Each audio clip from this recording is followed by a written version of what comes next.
This is 1,000 mosquito eggs. Right now, they look harmless, tiny, dry, lifeless specks. But inside each one is a fully formed embryo waiting for one thing: water. Because the moment these eggs touch water, something incredible happens. They wake up. Mosquito eggs can remain dormant for months in dry conditions. But the second they absorb water, the embryos inside rehydrate and development begins almost instantly.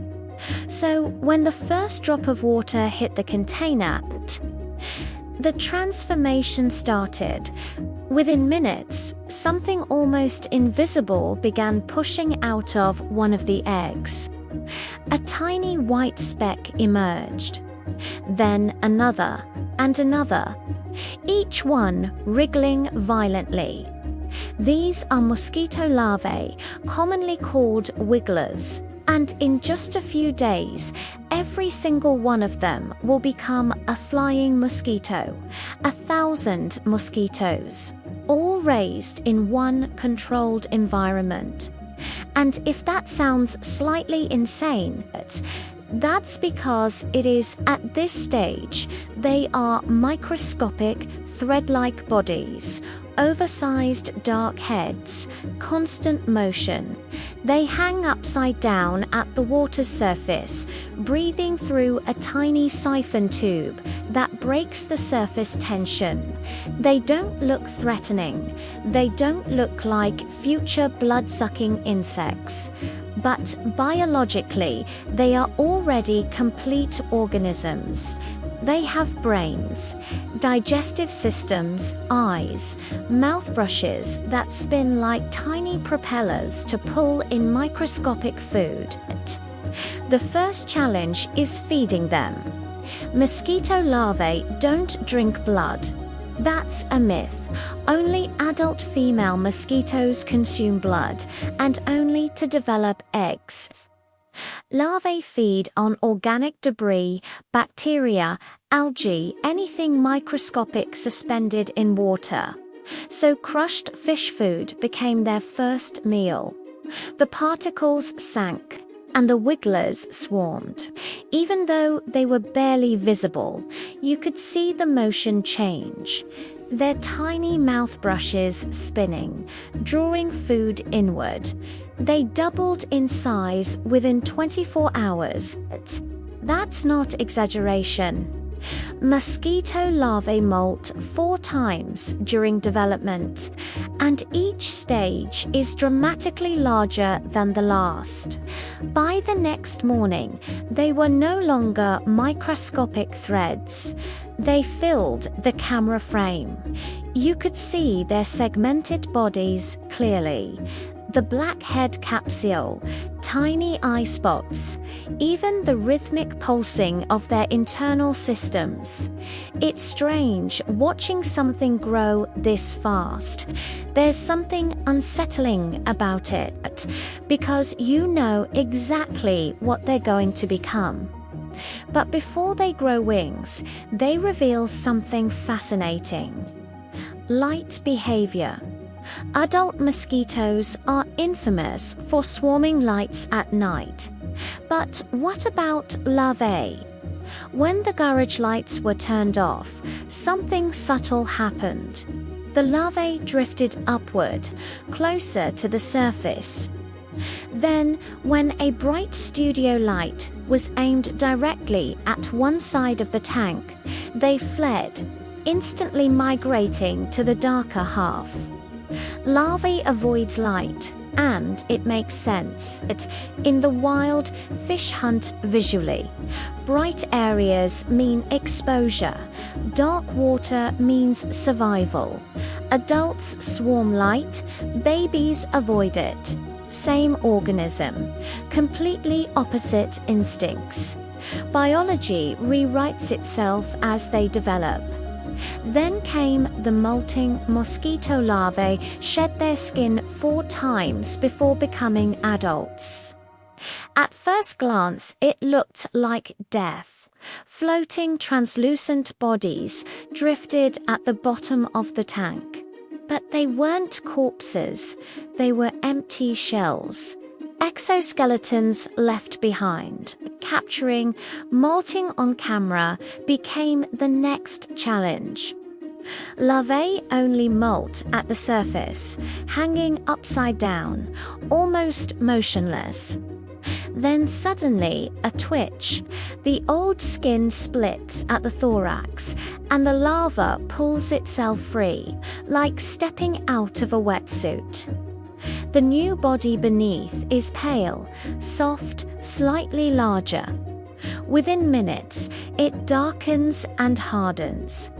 But molting is dangerous. One larva began the process, and never finished. It drifted downward, exhausted. Dead development is brutal at this scale. Thousands hatched, not all survive. That's nature's math. By day 8, the tank had changed again. Some larvae no longer looked like larvae. They had entered the pupal stage. Pupae are called tumblers. They don't feed, they don't grow, they transform. They look alien, cometa-shaped bodies, large dark eye spots, 2 snorkel-like breathing trumpets. Inside that shell, the mosquito is rebuilding itself entirely. Legs, wings, proboscis, flight muscles. The transformation from aquatic worm to airborne insect happens inside this capsule. When they're ready, the pupa darkens, almost black.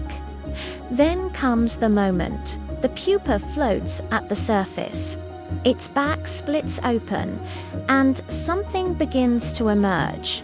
A head, legs folded tightly, wings crumpled like tissue paper. It climbs out of its own skin, balances on the floating shell, and waits. The wings expand, harden. Within minutes, it is capable of flight.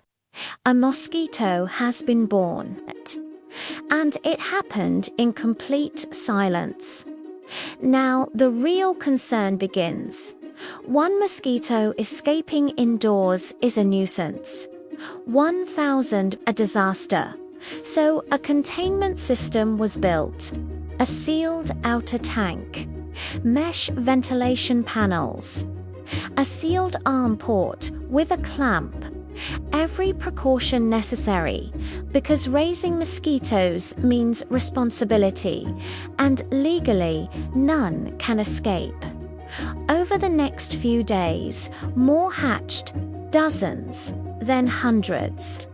They clung to the walls, hovered in the air, rested on the mesh ceiling, a living cloud forming, and now the experiments could begin. First, mosquito repellent.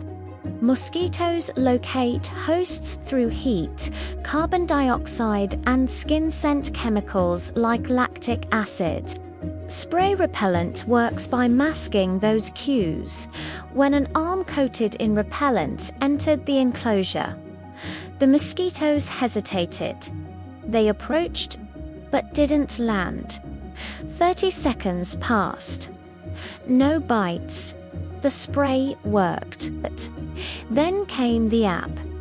A so-called ultrasonic mosquito repellent app.